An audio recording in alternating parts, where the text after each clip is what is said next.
Welcome to జ్యోతిస్ foods.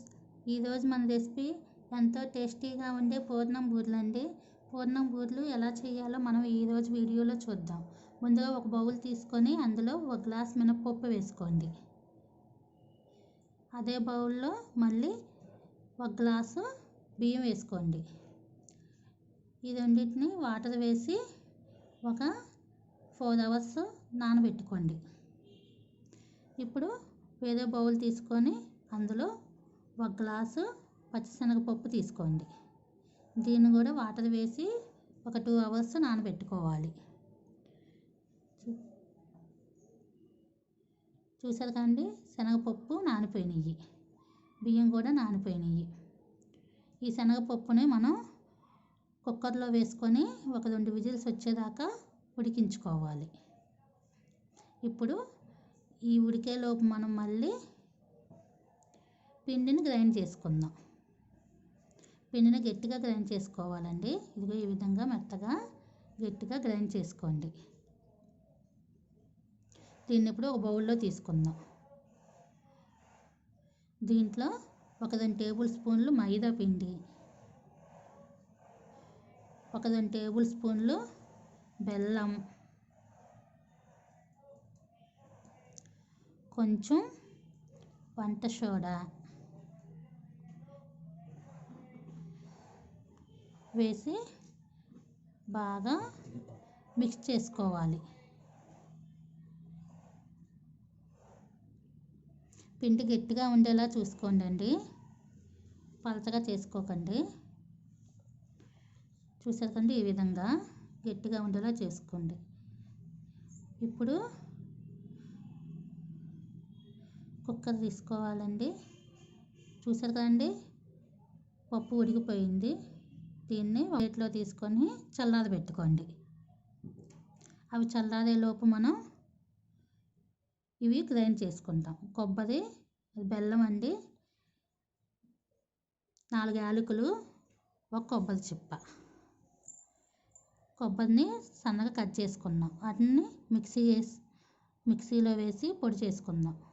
యాలకులు, కొబ్బరి 2 కలిపి ఈ విధంగా గ్రైండ్ చేసి పెట్టుకోవాలండి. దీన్ని ఇప్పుడు ఒక బౌల్లో తీసుకుంటాం. ఇప్పుడు మళ్ళీ శనగపప్పు చల్లగా అయిపోయినాయండి. వీటిని కూడా మిక్సీ జార్లో తీసుకొని గ్రైండ్ చేసుకోవాలి మెత్తగా. చూసారు కదండి, మిక్సీ జార్లో తీసుకొని ఇలా మెత్తగా పొడి చేసుకోండి. దీంట్లో ఇప్పుడు మనం గ్రైండ్ చేసి పెట్టుకున్న కొబ్బరి, యాలకుల పొడి వేసుకొని మళ్ళీ ఒకసారి గ్రైండ్ చేయాలి. ఈ విధంగా గ్రైండ్ చేసుకున్న తర్వాత దాంట్లోనే బెల్లం యాడ్ చేయాలి. బెల్లం యాడ్ చేసి ఇంకోసారి గ్రైండ్ చేసుకోండి.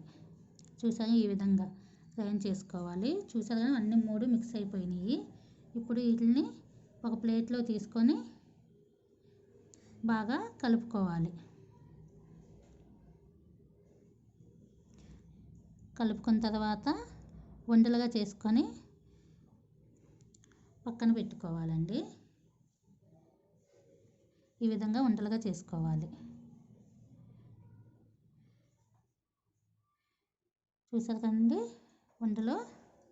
ఇప్పుడు మనం స్టవ్ ఆన్ చేసి స్టవ్ పైన ఆయిల్ పెట్టుకోవాలి.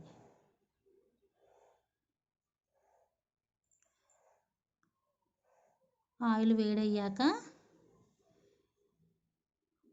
ఇందులో మనము ఉండలు చేసి పెట్టుకున్న పూర్ణం తీసుకొని పిండిలో ముంచి ఆయిల్లో వేయాలి. ఈ విధంగా వేయాలి. చూసారు కదండి, ఈ విధంగా పూర్ణాలు ఆయిల్లో వేసి ఫ్రై చేసుకోవాలండి. స్టవ్ని మీడియం ఫ్లేమ్లో పెట్టుకొని పూర్ణాలు ఎర్రగా కాలే వరకు ఫ్రై చేసుకోవాలి. మనం చక్కగా కలుపుకుంటా ఫ్రై చేసుకోవాలండి. చూశారు కదండి, ఈ విధంగా పూర్ణాలు ఎర్రగా అయిందాక ఫ్రై చేసుకొని ఒక ప్లేట్లో తీసుకుందాం.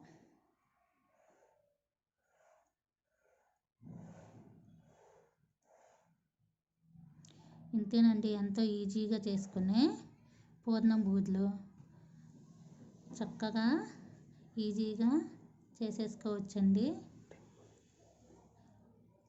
పండగలకి అలా ఈజీగా చేసుకోవచ్చు. చూశారు కదండి, లోపల కూడా స్టఫింగ్ ఎంత చక్కగా వచ్చింది. ఇంతేనండి ఈజీగా చేసుకునే పూర్ణం బూరెలు. వీడియో మీకు నచ్చినట్లయితే లైక్ చేసి, సబ్స్క్రైబ్ చేసి, పక్కనే ఉన్న బెల్ ఐకాన్ని క్లిక్ చేయండి.